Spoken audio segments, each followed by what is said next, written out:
Welcome back to వార్తలు వాస్తవాలు. తెలంగాణ రాష్ట్రంలో మళ్లీ 10 ఏళ్ల కిందటి పరిస్థితులు కనిపిస్తున్నాయి. ప్రాజెక్టుల నుంచి నీళ్లు అందక రైతులు గోసపడుతున్న పరిస్థితి కనిపిస్తుంది. మరోవైపు ప్రభుత్వం ఇచ్చిన హామీలేమీ నెరవేర్చలేని సిచ్యువేషన్ కనిపిస్తుంది. దీంతో ప్రజలంతా ఒక ఆందోళనకరమైన వాతావరణంలో ఉన్నారు.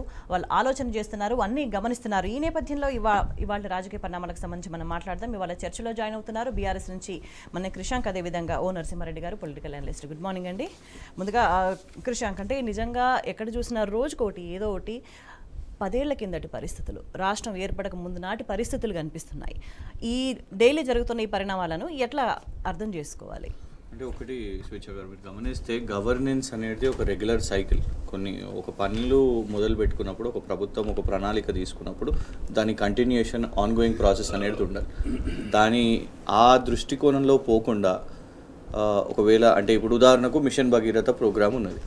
గత కేసీఆర్ గారి ప్రభుత్వంలో మిషన్ భగీరథ ఒక టాప్ ప్రయారిటీలో ఉండే.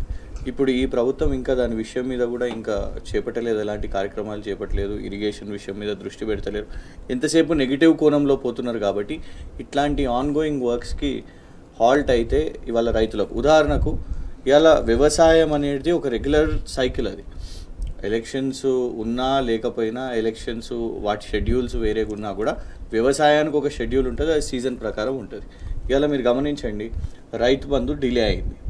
రైతు బంధు గతంలో చూసుకుంటే in fact there are statements mid January కల్లా దాదాపు 6,500 కోట్లు. గత సంవత్సరమే ఉదాహరణ తీసుకోండి, మీరు కంపారిటివ్గా తీసుకుంటే నిరంజన్ రెడ్డి గారు అప్పటి వ్యవసాయ శాఖ మంత్రి గారి స్టేట్మెంట్ కూడా ఉంటుంది.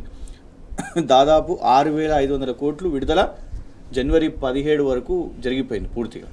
ఇవాళ మనం చూస్తున్నాం, వారానికి ఒకసారి ఒక మంత్రి స్టేట్మెంట్ ఇస్తారు, ముఖ్యమంత్రి స్టేట్మెంట్ ఇస్తారు, రేపు విడుదల చేస్తున్నాం అని చెప్తారు. ఒక మంత్రి ఏమో ఆల్రెడీ విడుదల అయిపోయినాయి, మీరు అడిగితే చెప్పుతాను కొడతాము అని అంటారు. మళ్ళీ మొన్న ముఖ్యమంత్రి గారు అంటారు లేదు, ఫిబ్రవరి చివరిన వరకు 63.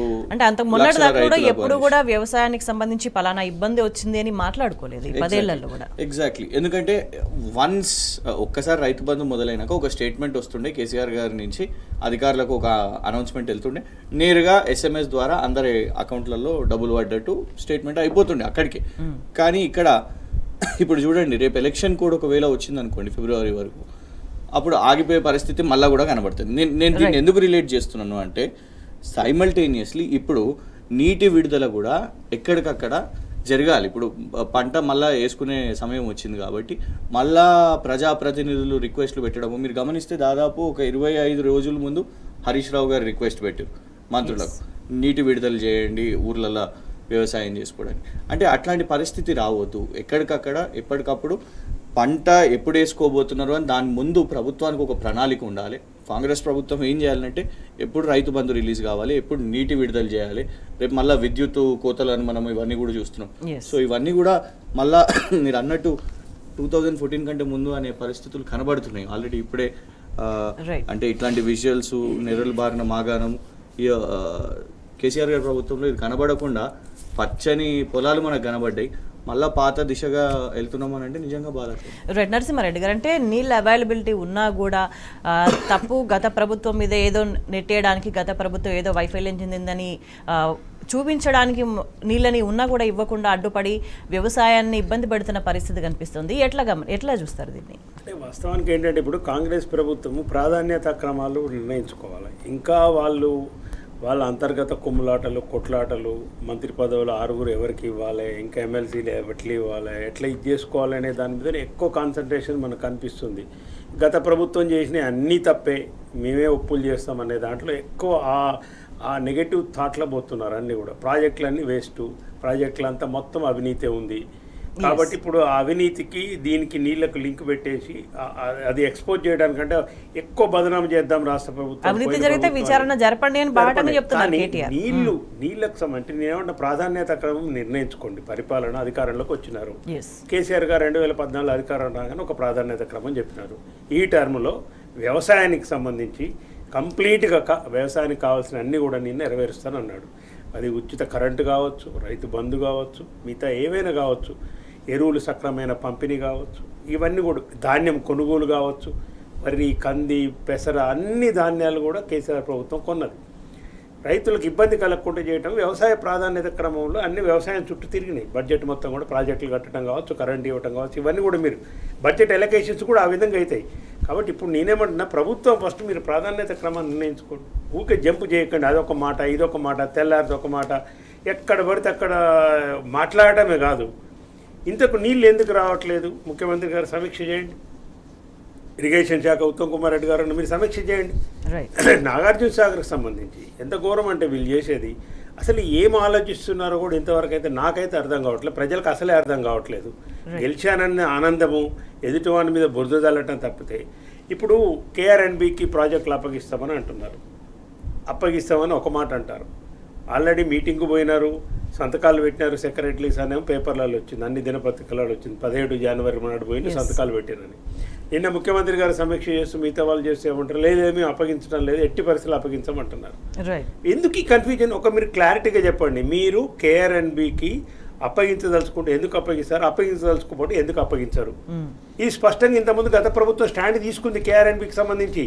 మేము ప్రాజెక్టులు అప్పచెప్పబోము, మీకు విద్యుత్ ప్రాజెక్టులు కూడా ఇవ్వాలని వాళ్ళ డిమాండ్ ఉంది, ఇవ్వబోము. మా కరెంటు మేము తీసుకుంటామని చెప్పినాం. 200 కోట్లు కట్టాలన్నారు, కట్టమని చెప్పినాం. నీటి పంపిణీ జరిగిన తర్వాతనే ప్రాజెక్టుల నిర్వహణకే కేఆర్ఎన్బి తప్పితే నీటి పంపుదల పెంపుదల తెలంగాణకు నష్టం జరిగే, తెలంగాణ ప్రయోజనాలకు నష్టం జరిగే ఏ నిర్ణయం కూడా గతంలో జరగలేదు. రాష్ట్ర ప్రభుత్వానికి సంబంధించి ఒక ప్రభుత్వము అసలు మేము ఇంకా అధికారంలో ఉన్నామా వచ్చినామా అనేది ఇంకా వాళ్ళకి అసలు అది ఇంకా ప్రతిపక్ష పార్టీ నాయకులు మాట్లాడినట్టే ముఖ్యమంత్రి గారు మంత్రులు మాట్లాడుతున్నారు. దయచేసి ఇప్పటికైనా అదును అనేది వ్యవసాయం అదును బట్టి చేసేదండి. నీ ఇష్టం వచ్చినట్టు ఇప్పుడు రైతు బంధు నా ఇష్టం వచ్చినప్పుడు వేస్తా అంటే అక్కడ నాట్లాగవు, అక్కడ వ్యవసాయం ఆగదు. అదును బట్టి వ్యవసాయం చేసేది. మరి ఎందుకు మీ దగ్గర పైసలు లేవా? నిన్నగాక మొన్ననే 14,000 కోట్ల రూపాయలు రుణం తీసుకున్నారు. మరి ఒకేసారి వేసేయండి, ఒక 2-3 రోజులు, వారం రోజులు పోనీయండి, ఒక వారం రోజులు, 10 రోజులు. ఇంకోటి మీరు పెంచి వేయట్లేరు కదా. రైతు భరోసా ఇంతవరకు ఇంప్లిమెంట్ కావట్లేదు. కేటీఆర్ గారు చెప్పినట్టు మీరు పాత పద్ధతుల్లోనే రైతు బంధు వేస్తామన్నారు. మరి వేసేయండి. ఆ పాత పద్ధతిలో 10,000 చొప్పున 65 లక్షల మందికి 7,000 కోట్లు ఎంత వస్తుంది, ఆ 7,000 కోట్లు వేసేసేయండి. దీంట్లో ఇంత కన్ఫ్యూజన్ ఇప్పుడు ఏంది ఇంతలోనే అంటే ఏంది? కాంగ్రెస్ పార్టీ అంటే ఒక అలవిగాని హామీలు ఇచ్చి దీనికి సంబంధించి ఇప్పుడు ఉచిత బస్సు ప్రయాణం మంచిది, మహిళలు పోవాలి తిరగాలి, దానికి ఏం వ్యతిరేకత లేదు, మంచిదే మహిళలు బయటికి వెళ్ళి తిరగటం. కానీ దానికి వచ్చే కాన్సిక్వెన్సెస్ ఆటో డ్రైవర్లకు సంబంధించి ఒక ప్రణాళిక, ఒక మంత్రివర్గ ఉపసంఘం, దాని వాళ్ళ వినటము. 14 మంది ఇప్పటికి ఆత్మహత్యలు చేసుకున్నారు. దయచేసి అవి కూడా ఆలోచన చేయండి. ఒక ఉపసంఘం వేయండి, దాని వాళ్ళ ఏం చెప్తున్నారో వినండి, వాళ్ళ ఇబ్బందులు ఏం తెలుసుకోండి, వాటికి సంబంధించిన కొన్ని ఏమైనా ఉంటే వాళ్ళకి చేయండి. అనేక చోట్ల సమస్యలు కనిపిస్తున్నాయి కృష్ణ గారు. అంటే ఒక నిర్దిష్టమైన ప్రణాళిక లేకుండా వాళ్ళు కన్ఫ్యూజన్లో ఉండి ప్రజల్ని కన్ఫ్యూజ్ చేయడంతో పాటుగా చాలా కీలకమైన అంశాలకు సంబంధించి నిర్ణయాలు తీసుకోవడం జరుగుతుంది. ఈ ఫార్మాసిటీకి సంబంధించి కావచ్చు, దామగుండం ఫారెస్ట్లకు అడవులకు సంబంధించి కావచ్చు, నేవీ రెడార్ ఏర్పాటు చేయడం. అంటే 12 రాష్ట్రాలు వ్యతిరేకించిన తర్వాత కూడా ఇక్కడ ఎట్లా ఏర్పాటు చేశారని, కాపాడుకుంటాం అడవుని అని చెప్పి పరిరక్షణ సమితి వ్యాఖ్యలు చేస్తున్న పరిస్థితి వచ్చింది. ఎక్కడ చూసినా కూడా ఏదో ఒక సమస్య ఉత్పన్నమవుతుంది ఈ షార్ట్ టైంలోనే. మీకు ఇన్ఫ్యాక్ట్ ఈ నేవల్ రెడార్ కోసం ఎక్స్చేంజ్ ఆఫ్ ల్యాండ్ కూడా విపరీతంగా ఇచ్చారు. ఒక 1000 కొంత ఏరియా కోసం ఆ స్కై వాక్ కోసము వాళ్ళ ల్యాండ్ తీసుకొని ఎక్కువ దానికి 200% ఎక్కువ ల్యాండ్ కూడా ఇవ్వడం జరిగింది అని ఒకటే ఎత్తు అయితే, ఇంకొకటి ఈ అటవీ శాఖకు సంబంధించిన, ఎందుకంటే గత ప్రభుత్వం ఏంటంటే హరితహారము, గ్రీన్ కారిడార్ వీటి విషయం మీద ఎక్కువ ఫోకస్ చేస్తూ మనం పర్యావరణాన్ని కాపాడుకోవాలి, అటవీ ప్రాంగణాన్ని కాపాడుకోవాలి అనేది మనము దాని మీద ఫోకస్ పెట్టాం. కానీ వాళ్ళ అదొక నిర్ణయం అయితే స్థానికులతోని ఎలాంటి చర్చ చేయకుండా ఇక్కడ కేవలం నిర్ణయాలు అయిపోతున్నాయి. అసలు వాటి మీద సమీక్షలు కూడా చేపడతలేరు. ఉదాహరణకు మీరు గమనిస్తే ఫార్మాసిటీ విషయం మీద కూడా వాళ్ళు ఎన్నికల సమయంలో తీసుకున్న ప్రచార సర్లే దాన్ని సడన్గా వచ్చేసి రద్దు అని చెప్పారు. పోనీ ఫార్మాసిటీ తీసేసి ఏమంటారు అంటే మెగా టౌన్షిప్ కడతామని. మెగా టౌన్షిప్ ఎప్పుడు కడతారు? అక్కడ ఎందుకు పోతారు ఎవరన్నా ఉండడానికి? ఒక ఇండస్ట్రీనో ఒక సెగ్మెంట్ అక్కడ ఏమైనా మీరు నిర్మాణం చేస్తున్నారు అని అంటే ఎవరైనా పోయి అక్కడ దాని తర్వాత ఒక టౌన్ ప్లానింగ్ అక్కడ జరుగుతుంది, ఒక టౌన్ నిర్మాణం జరుగుతుంది. కానీ మీరు అక్కడ ఫార్మాసిటీ తీసేసి అది కూడా మనం కంపెనీస్ అక్కడ తీసుకొని వస్తున్నాము. అట్లాంటి ప్రయత్నం ఎందుకు? మనకి ఇక్కడ లైఫ్ సైన్సెస్ కానివ్వండి, వ్యాక్సిన్ క్యాపిటల్ అని మనం చెప్తున్నాం కాబట్టి అక్కడ ఐడెంటిఫై చేసి మనం చేస్తున్నాం. మీరు ఫార్మాసిటీ రద్దని అన్నారు. దాని తర్వాత కేటీఆర్ గారు లాంటి వాళ్ళు మాట్లాడేసరికి అది మళ్ళీ లేదు రద్దు కాదు, అది మళ్ళీ చేస్తాము అని ఇట్లాంటి అన్నీ ఒక కన్ఫ్యూజ్డ్ స్టేట్మెంట్స్. ఇదే ఒక్కటే కాదు, ఈవెన్ అంటే ఇవాళ మేము ఏంటిదంటే బీఆర్ఎస్గా మేము విమర్శిస్తలేం, మీకు సమయం ఇచ్చినాం కదా, చూస్తున్నాం ప్రజల మధ్యలోకి వెళ్ళి పోరాటాలు వస్తున్నాయి కదా. హైకోర్టు అక్కడ ఉన్న న్యాయవాదులతోని జూనియర్ అడ్వకేట్స్ అక్కడ ఏమీ జరగలేదు, అక్కడ ఒక కమిటీ వేయడం జరగలేదు. తక్కని హైకోర్టు షిఫ్ట్ చేస్తున్నామని చెప్పారు. చేయగానే హైకోర్టులో ఉన్న జూనియర్ అడ్వకేట్స్ మాకు ఇక్కడి నుంచి అక్కడ దాకా వెళ్ళడానికి ఇబ్బంది అవుతుంది, ఎందుకు సడన్గా ఈ నిర్ణయం తీసుకుంటున్నారు అనేది వాళ్ళ డిమాండ్. అయితే ఇక్కడ అగ్రికల్చర్ యూనివర్సిటీ విద్యార్థులు వాళ్ళందరూ అక్కడ ఒకటేసారి పోరాటం చేయడం మొదలుపెట్టారు. వాళ్ళు ఏమంటారంటే బయోడైవర్సిటీ పార్క్ ఇక్కడ ఉన్న ఏదైతే ఉద్యానవనము లేకుంటే రీసెర్చ్ వనాలు ఉన్నాయో వీటిని అన్నింటినీ కాపాడుకోవాలి, మీరు యూనివర్సిటీ భూములను ఎట్లా అప్పచెప్తారు, కనీసం యూనివర్సిటీ నీ కూడా ఒక స్టేక్ హోల్డర్గా చర్చనన్నా పెట్టాలి కదా, ఇట్లాంటి నిర్ణయాలు ఎట్లా తీసుకుంటారు అనేది. సో ఇవన్నీ కూడా ఒక గందరగోళం అవుతున్నాయి కాబట్టి ఒక ప్రణాళికతోని పోతలేదు అని చాలా స్పష్టంగా కనబడుతున్నది. ఉదాహరణకు నిన్న చూడండి, కాంట్రాక్టర్స్ అందరు పెట్టిన సమావేశంలో కూడా ముఖ్యమంత్రి గారు మంత్రులు అందరూ కూడా పోయినారు. ఒకరికొకరు వాళ్ళు నేను కాంట్రాక్టరు, వీళ్ళు కాంట్రాక్టరు. అసలు నాకు తెలిసి మంత్రి అంటే office of profit of interest ఉంటుంది. ఒక మంత్రి వ్యాపారము అవన్నీ కూడా వ్యాపార లావాదేవీలలో ఇన్వాల్వ్ కావద్దు అని రాజ్యాంగం చెప్తుంది. మరి నేను బిల్లులు ఇప్పిస్తా, పెండింగ్ బిల్లులు ఇప్పిస్తే నాకు కూడా లాభం అవుతుందని ఒక మంత్రి గారు మాట్లాడతారు. కానీ ఒకటేంటిదంటే అందులో ఒక సీనియర్ కాంట్రాక్టర్, ఇన్ఫ్యాక్ట్ ఆ సంఘానికి సంబంధించిన మాజీ అధ్యక్షులు తెలంగాణ ప్రభుత్వం కేసీఆర్ గారి ప్రభుత్వం పనితీరును మెచ్చుకుంటూ నిన్న మాట్లాడడం జరిగింది. దయచేసి అట్లాంటి విజువల్స్ కూడా మనం రన్ చేయాలి. నేరుగా ముఖ్యమంత్రి రేవంత్ రెడ్డి గారి ముందే గత ప్రభుత్వం రోడ్ల నిర్మాణాలు ఎట్లా చేపట్టింది, అసలు గుంతలు లేకుండా ఎట్లా టేకప్ చేసింది, గతంలో వరదలు వస్తే ఎట్లాంటి ఇబ్బందులు ఉండే దాన్ని ఎట్లా ఛేదించింది, అట్లాంటి మీరు 10 సంవత్సరాలు వాస్తవానికి అందులో వేలు పెట్టాల్సిన అవసరమే లేదు. అంటే మేము అంటున్నాం ఏంటంటే కాంగ్రెస్ తాము అధికారంలోకి వచ్చినాం, తాము ప్రభుత్వంలో ఉన్నామన్న స్పృహలో ఉన్నారా లేదా అనే ఒక వాళ్ళు దానికంటే ఫోకస్ ఏంటంటే గత ప్రభుత్వం మీద సాకులేయాలి, గత ప్రభుత్వం మీద మొత్తం నిందలేయాలి, గత ప్రభుత్వం మీద బురద చల్లాలి, గత ప్రభుత్వాన్ని ఏర్పాటు చేసిన నాయకుడు, ఈ రాష్ట్రాన్ని ఏర్పాటు చేసే దిశగా పోరాటం చేసిన నాయకుడు కేసీఆర్ గారిని చరిత్ర నుంచి ఎట్లా దుడిపేయాలని ఆ ఫోకస్ ఎక్కువ ఉన్నది. ఏం చేయాలి ముందుకు. ఇప్పుడు ఉదాహరణకు మీరు చూడండి, వాళ్ళ హామీలలో ఏమని చెప్పారు, పాలమూరు రంగారెడ్డి ప్రాజెక్టుకు మేము జాతీయ హోదా కొట్లాడతాము అని చెప్పారు. పోయినరు కేంద్ర ప్రభుత్వాన్ని కలిసిన ఫస్ట్ మీటింగ్లోనే మేము జాతీయ హోదా ఇస్తలేము అంటే లింగ్ అని తిప్పుకొని వచ్చేసారు. కనీసం పోరాటం చేయాలి, లేదు కుదరదు అని చెప్పాలి కదా, దాని మీద ఏం స్టాండే తీసుకోలేదు. రైట్, మరింత డీటెయిల్గా చర్చిద్దాం. నరసింహారెడ్డి గారు, అంటే గతంలో ఉన్నట్టుగా సిచ్యువేషన్ ఉండదు అనే ఒక మాట అదే కనిపించే విధంగా ఉన్న పరిస్థితిని ఇంకా అధ్వానంగా మార్చి ఇంకా కొత్త సమస్యలు తీసుకొస్తున్న పరిస్థితి ఇదే కొనసాగితే రేపటి నాడు తెలంగాణ ప్రజల భవితవ్యం ఏమవుతుంది? అంటే వాస్తవానికి ఏంటంటే అదే ఇంతకుముందు అన్నట్టుగా ప్రభుత్వం ఏం పనులు చేస్తో చెప్పాలి. ఇప్పుడు సంబంధించి చాలా అంటే ఎట్లాంటి ఆలోచన చేస్తుందంటే ఇప్పుడు కాంగ్రెస్ ప్రభుత్వము గత ప్రభుత్వాన్ని మొత్తం కూడా తప్పు చేసినారు వీళ్ళు, కేసీఆర్ గారు ఏం మేలు చేయలేదు అనే దాన్ని ఎస్టాబ్లిష్ చేయడం కోసం, తద్వారా హైకమాండ్ దగ్గర తమ యొక్క ప్రాబల్యం పెంచుకోవడం కోసం అవి ఇంకా ఇంటర్నల్ తగాదాల టైపులనే పోతున్నారు తప్పితే ప్రజల ఎజెండా మేము 420 హామీలు ఇచ్చినాము, 6 గ్యారంటీలు ఇచ్చినాము, 100 రోజులు. ఈ 6 గ్యారంటీలు 100 రోజులు అంటే 100 రోజులు ఆగిన తర్వాత ఆప్టిమం మ్యాక్సిమం టైం 100 రోజులని మీరు పెట్టినారు. ఈలోపు కార్యక్రమాలు చేయకూడదని కాదు, ప్రజలు అడుగుతున్నప్పుడు, ప్రజలు ఒక సమస్య వచ్చినప్పుడు దానికి సంబంధించి చేయాలి. రైతు భరోసా ప్రజల నుంచి వచ్చింది, అదును వచ్చింది, నువ్వు రైతు బంధు వేయాలి. అడిగితే ప్రతిపక్షాలు కావాలని చేస్తున్నాయి, మాకు టైం ఇవ్వట్లేరు అని. మీరు పెట్టిన టైమే అది, ప్రతిపక్షాలు పెట్టిన టైం కాదు. డిసెంబర్ 9 అనేది మీరు ప్రకటించిన టైం అది. కాబట్టి జ్ఞాపకం చేయటము, అడగటం అనేది తప్పు కదా, దాంట్లో ప్రజాస్వామ్యంలో అట్లాంటివి జరుగుతాయి. కాబట్టి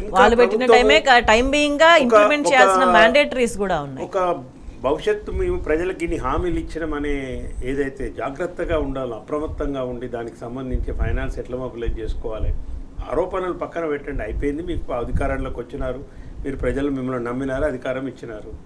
ఇప్పుడు మీరు చేయవలసింది ప్రజలకు ఎట్లా మేలు చేయాలి, మీరు ఇచ్చిన హామీలను ప్రజలకు ఎట్లా చేయాలనేది మీ ముందున్న ఎజెండా.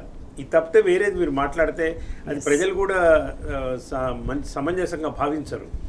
మీరు చేస్తున్న విమర్శలు కూడా అదే రాజకీయ విమర్శలు, ఇంకా అవసరం లేదు. తొక్కేస్తాం, పాడేస్తాం, కొడతాము, రైతు బంధు అడితే చెప్పు తీసుకొని కొడతాం. ఈ మాటలండి ఈ మాటలు.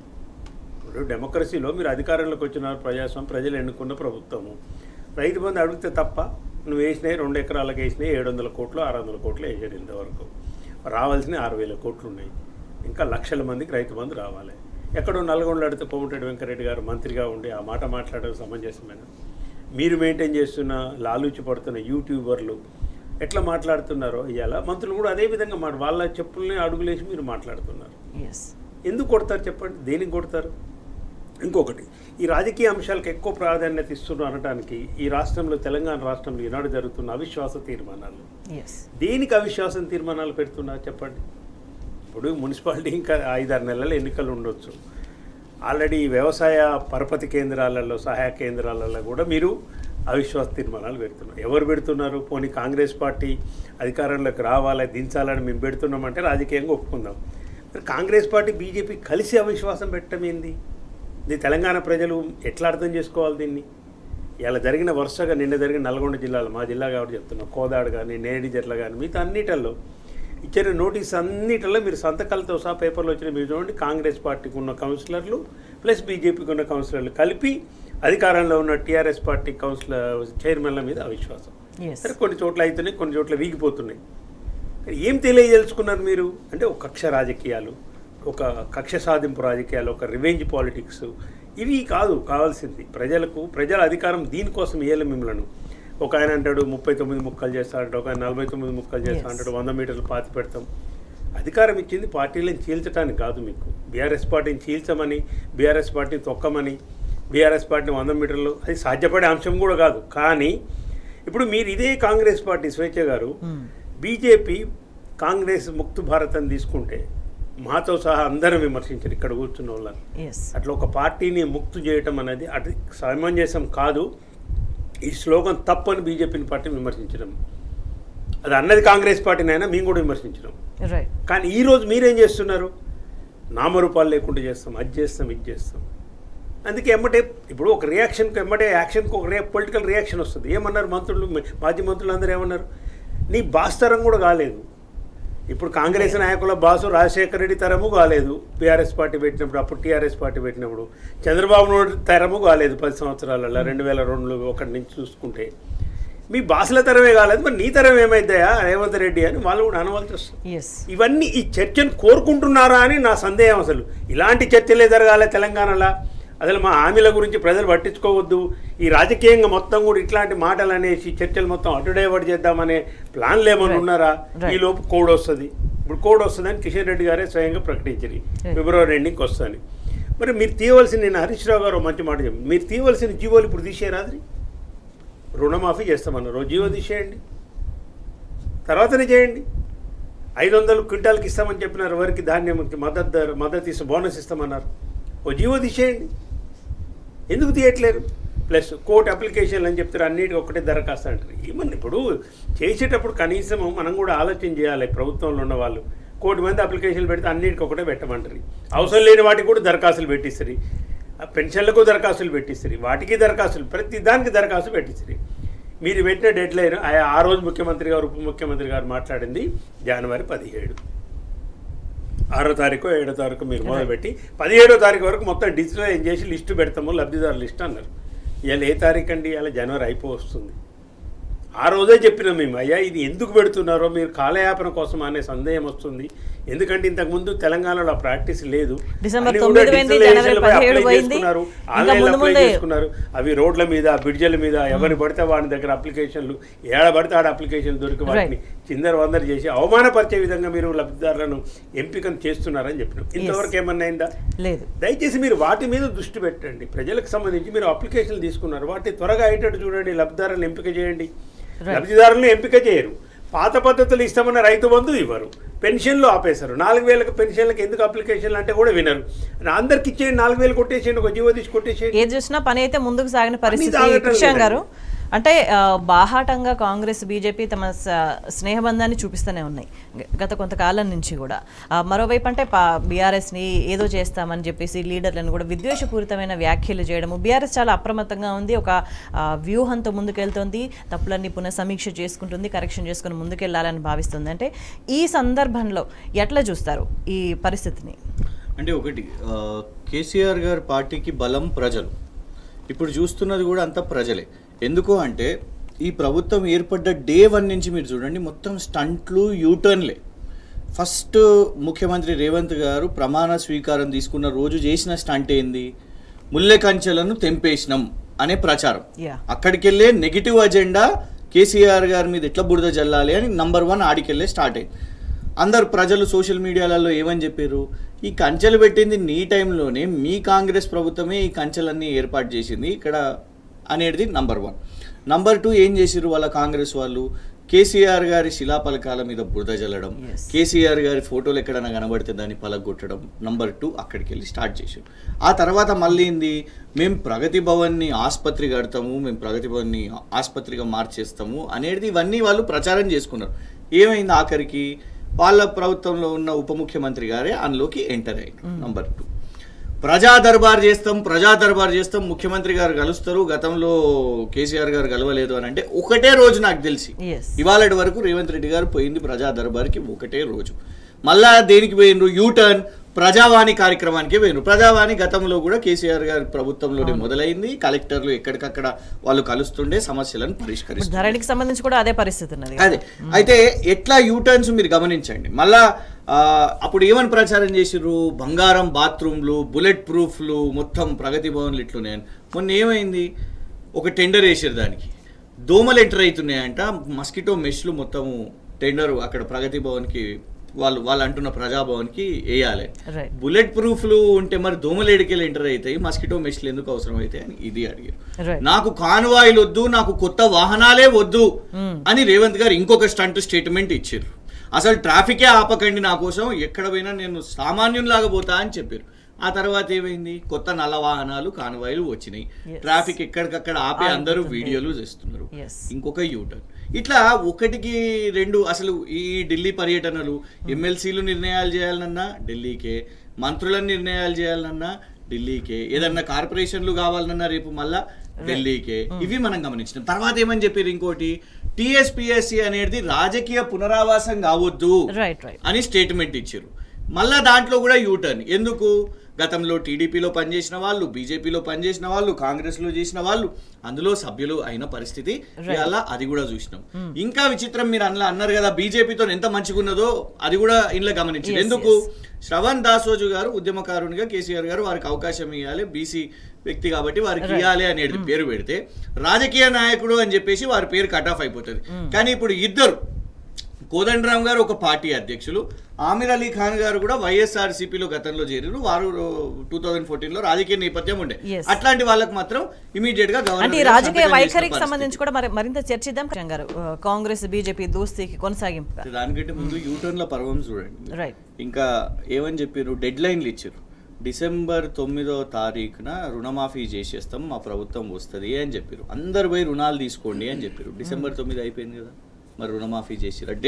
ఇప్పుడు ఆ డేట్ చెప్పి కూడా అది ఎవరు అడగొద్దు అని చెప్తారు. డిసెంబర్ 10వ తారీఖున రైతు భరోసా చేస్తాము అని చెప్పారు. 15,000 రూపాయలు వేస్తాము, కౌలు రైతులకు వేస్తాము, రైతు కూలీలకు కూడా వేస్తాము అని చెప్పారు. పోయి ఇంకా దావోస్లో పోయి ఏమని చెప్తున్నారు? ఆల్రెడీ రైతు భరోసా అమలు కూడా అయిపోయింది, ఆ రైతు బంధు కూడా కంప్లీట్ చేయలేని పరిస్థితి. ఇట్లా ప్రతి ఒక్క స్టెప్న అడుగడుగున యూటర్న్. ఇంతకు మళ్ళా తర్వాత అసెంబ్లీలో కూడా బట్టి విక్రమార్క గారు నిరుద్యోగ భృతి లేదు, మేము హామీ ఇవ్వలేదు అని చెప్పారు. ప్రియాంక గాంధీ గారేమో పోస్టర్ రిలీజ్ చేస్తారు, బహిరంగ సభల్లో ప్రచారం చేస్తారు, మేము నిరుద్యోగ భృతి ఇస్తాము అని చెప్తారు. యూటర్న్ అంటే ఎక్కడికక్కడ మెగా డిఎస్సి కానివ్వండి, ఇవాళ అసలు మేము హామీలు ఇవ్వలేదు అనే పరిస్థితి. ఇంకొకటి ఏంది? గ్యారంటీలు అయిపోయినాయి, 2 గ్యారంటీలు కూడా చేసినాము అనేసి. ఆ గ్యారంటీల్లో ఏంది? బస్తో పాటు మహిళలకు మహాలక్ష్మి కార్యక్రమము 2,500 రూపాయలు కూడా ఇస్తామని చెప్పారు. అది ఇప్పటి వరకు అమలు లేదు. రేపు ఫిబ్రవరి పార్లమెంటు వరకు ఇట్లనే తాత్సారం చేద్దాము అనే ప్రయత్నం. కానీ దీన్ని ప్రశ్నించే భారతీయ జనతా పార్టీ ఉండాలి కదా. బండి సంజయ్ గారి స్టేట్మెంట్ ఏమున్నది? మనం కొట్లాడుకోవద్దు, కాంగ్రెస్ బీజేపీ కొట్లాడుకోవద్దు, బీఆర్ఎస్ని భూస్థాపితం చేద్దాము. మొన్న ఇంకొక విచిత్రం చెప్తా. అవును, మొన్న కేటీఆర్ గారు ఏ విధంగా అయితే ముఖ్యమంత్రి రేవంత్ గారు ఎల్బీ స్టేడియంలో కేసీఆర్ గారిని పీక విసికేస్తారు అని కాంగ్రెస్ కార్యకర్తలకు పిలుపునిస్తున్నాము, వాళ్ళందరూ పీక విసికే బాధ్యత తీసుకుంటున్నారు అనేసి అంటే, కేసీఆర్ గారిని చంపేతంత పిలుపు నువ్వు ఇస్తే ఖచ్చితంగా బీఆర్ఎస్ ప్రతి కార్యకర్త మాట్లాడతారు. డెఫినెట్గా మేము అదే భాషలో మాట్లాడాలి. ఇప్పుడు మేము రేవంత్ గారికి ఆ భాషలో ఆయన మాట్లాడుతుంటే ముఖ్యమంత్రి హోదాలో ఉండి మా నాయకుడు మా అధ్యక్షుడిని నువ్వు అవహేళన చేస్తుంటే, ఎందుకంటే ఇదే కేసీఆర్ గారు హిమంతా బిశ్వా శర్మ అనే బీజేపీ నాయకుడు రాజీవ్ గాంధీ గారి గురించి అవమానిస్తూ, సోనియా గాంధీ గారిని అవమానిస్తూ మాట్లాడితే రేవంత్ రెడ్డి కాదు ఫస్ట్ ఖండించింది కేసీఆర్ గారు. ఆ కేసీఆర్ గారిని నువ్వు పీక విసికేస్తారు అని మాట్లాడితే కేటీఆర్ గారు ఏమంటారు? ఖచ్చితంగా ఒక ముఖ్యమంత్రి కుర్చీలో ఒక పిచ్చోడు కూర్చున్నాడు కదా అని అంటారు. సుమతి శతకం గుర్తు చేశారు. గుర్తు చేయగానే ఎవరు రియాక్ట్ అయ్యారు తెలుసా? బీజేపీ వాళ్ళు రియాక్ట్ అయ్యారు. కాంగ్రెస్ని అంటే కాంగ్రెస్ని ఖండిస్తే బీజేపీ వాళ్ళు కాంగ్రెస్ పక్షాన వచ్చి మాట్లాడుతారు. చాలా సందర్భాల్లో ముఖ్యమంత్రి స్థాయి మాట్లాడాల్సిన మాటలు కాదు అనేది కనిపిస్తుంది. అదే అంటే ఇంకొకటి మీరు గమనించండి, మొన్న ఏబిఎన్ ఆంధ్రజ్యోతి రాధాకృష్ణ గారి స్టేట్మెంట్ ఏంటిది? మోదీ గారు రేవంత్ గారికి చెప్పిరంట కలిసి మనము కేసీఆర్ గారిని ఫినిష్ చేసేద్దాము అనేసి. రేవంత్ గారికి బ్లెస్సింగ్స్ ఉన్నాయి. ఎందుకంటే మనం ఆంధ్రజ్యోతి రాధాకృష్ణ గారిని సీరియస్ తీసుకోవాలి. ఎందుకు? రేవంత్ గారు ముఖ్యమంత్రి అయిన తర్వాత వారి ఇంటికి వెళ్ళి మరీ ఇంటర్వ్యూ ఇచ్చారు. ఏకైక ఛానల్ ఈ రాష్ట్రంలో. అంటే ఏదో సమాచారం రాధాకృష్ణ గారికి ఉన్నదన్నట్టే కదా. సో ఇవాళ భారతీయ జనతా పార్టీ అంటే నరేంద్ర మోదీ గారి బృందం కానివ్వండి, రేవంత్ గారు కానివ్వండి, వారికి సంబంధించిన ఈ మీడియా వాళ్ళు కానివ్వండి, వాళ్ళందరూ కలిసి కేసీఆర్ గారి మీద ఎట్లా రాజకీయం చేయాలి అనే దిశగానే ఫోకస్ చేస్తున్నారు. కానీ రాష్ట్రం కోసం ఏం చేయాలి, రాష్ట్ర ప్రయోజనాల కోసం ఏం ముందుకు తీసుకుపోవాలి నలిగిపోతుంది తెలంగాణ ప్రజలు, నష్టపోతుంది 100% అండి. ఎందుకు చెప్తాను? దావోస్ కూడా పెద్ద దౌర్భాగ్య దుష్ప్రచారమే. ఇంకొక యూటర్న్, అతిపెద్ద యూటర్న్ కాంగ్రెస్ పార్టీకి. రాహుల్ గాంధీ ఏమని పోయి ప్రచారం చేస్తాడు? రాహుల్ గాంధీ ఏమో అదాని అవినీతి పరుడు, అవినీతికి చిహ్నం అదాని అని చెప్తాడు. అదే రోజు రేవంత్ రెడ్డి గారేమో 12,400 కోట్ల ఒప్పందాలు చేసుకుంటారు. ఇలా మంత్రులందరూ అదానిని డిఫెండ్ చేసిన పరిస్థితి.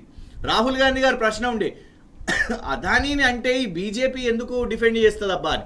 ఇవాళ ఈ రాష్ట్రంలో అదే పరిస్థితి ఉన్నది. ఏ చర్చల్లో చూసినా, ఏ మీడియాలో చూసినా అదానీని కాంగ్రెస్ పార్టీ డిఫెండ్ చేస్తున్నది. అదే యూటర్న్. దావోస్ లో ఒకటి చెప్తాను, 12,400 కోట్ల ఒప్పందము అది అట్లనే యూటర్ను. కేటీఆర్ గారు ఒప్పందాలు చేసుకున్న గత జేఎస్డబ్ల్యూ లాంటివి కూడా వీళ్ళు ప్రచారం చేసుకుంటున్నారు. 8,000 కోట్ల ఫ్రాడ్ ప్రకటన ఒకటి చేశారు గోదీ ఇండియా అని. ఆ కంపెనీకి కేవలం 27 లక్షల రూపాయల వార్షిక ఫైనాన్షియల్స్ మాత్రమే ఉంటే 8,000 కోట్ల అని. సో పాయింట్ ఏంటంటే దీన్ని బీజేపీ ఎక్కడన్నా కనబడుతుందా మీకు మాట్లాడడం? ఎక్కడన్నా ఇవాళ వరకు బండి సంజయ్ గారైనా, కిషన్ రెడ్డి గారైనా ఒక్క స్టేట్మెంట్ అయినా రేవంత్ రెడ్డి గారు అంటే దీన్ని తెలంగాణ ప్రజలు ఎట్లా అర్థం చేసుకోవాలి అని అంటారు? ఖచ్చితంగా అందుకే కేసీఆర్ గారి వాయిస్ ఉండాలి. కేసీఆర్ గారి తరఫున ఎవరైతే ప్రతినిధులుగా ఉన్నారో రేపు పార్లమెంట్ కానివ్వండి, ఎక్కడైనా కానివ్వండి, భూస్థాపితం చేస్తాము అది నిర్ణయించాల్సింది ఎవరు? లండన్లో ఉన్న రేవంత్ రెడ్డి గారు పిలిపించారు కదా 100 మీటర్ల లోపు పాత్ర పెడతామని. వారు కాదు. ఢిల్లీలో ఉన్న సోనియా గాంధీ గారు, రాహుల్ గాంధీ గారు కాదు. గుజరాత్ నరేంద్ర మోదీ గారు కాదు. తెలంగాణ ప్రజలు నిర్ణయిస్తారు కేసీఆర్ గారు అవసరమా లేదా. అండ్ డెఫినెట్గా పార్లమెంట్లో అవసరం. ఎందుకు చెప్తాను? ఇవాళ కాంగ్రెస్ అందరు చీకొడుతున్నారు. మమతా బెనర్జీ గారు చీకొట్టారు. వద్దు మాకు రాహుల్ చోడో అని అంటారు. భారత్ చోడో కాదు, రాహుల్ చోడో అని అంటున్నారు. అఖిలేష్ యాదవ్ గారు కూడా వద్దు పోయి మీతో ఏంది సీట్ల పంచాయతీ. నితీష్ కుమార్ అయితే ఏకంగా ప్రభుత్వంలోకి వెళ్ళి బయటికే వెళ్ళిపోయాడు కాంగ్రెస్ చేయబట్టి. ఎక్కడికక్కడ ఇవాళ ఆమ్ ఆద్మీ పార్టీ కూడా వద్దు మాకు ఈ అలయన్స్ వద్దు, పొత్తులు వద్దు. సో ఒకటేంది, కాంగ్రెస్ ఒంటరిగా అయిపోయింది, ఖతం అయిపోయింది. మిగిలింది ఎవరిగా? కేంద్రంలో ఉన్నది ఎవరు? భారతీయ జనతా పార్టీ. అంటే తెలంగాణ ప్రజలు ఒకటి జాతీయ రాజకీయాలు చూడాలి.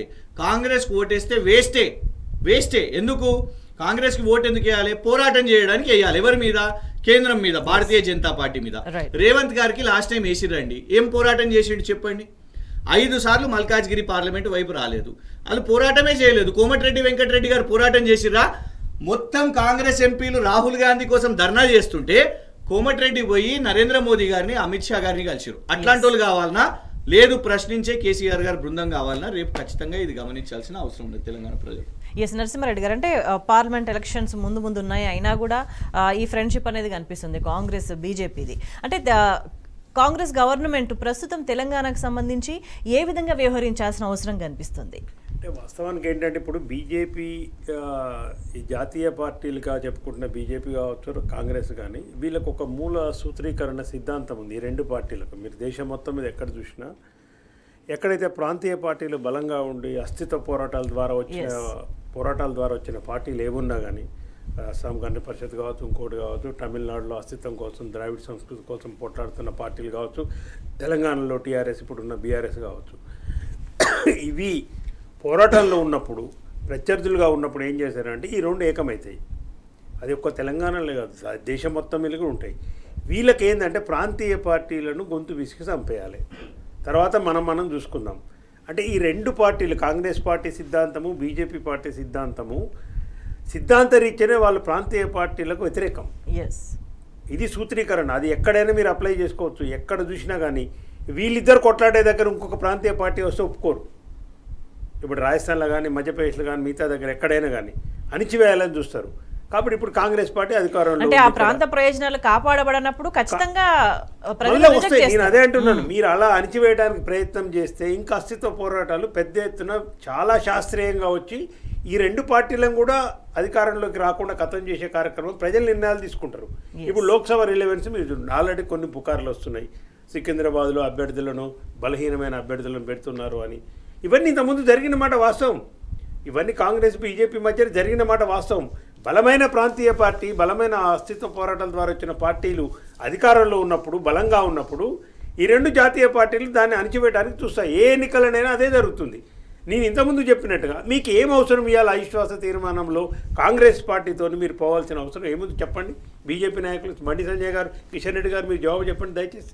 ఏం అవసరం ఉంది ఇవాళ మున్సిపాలిటీలలో? మీ అస్తిత్వాన్ని మీరు నిలబెట్టుకోండి. మీరేంటి అవిశ్వాసం? కానీ కాంగ్రెస్తో పాటు కలిపి మీరెందుకు అవిశ్వాసంలో పాల్గొంటున్నారు? దీనికి జవాబు చెప్పరు. ఇంకోటి, ప్రభుత్వాన్ని ప్రశ్నించడంలో ఎందుకు వెనకాడుతున్నారండి? ఇంతకుముందు ఇదే కాంగ్రెస్ నాయకులు మాట్లాడిన మాటలు మీకు కొన్ని వినిపిస్తాను.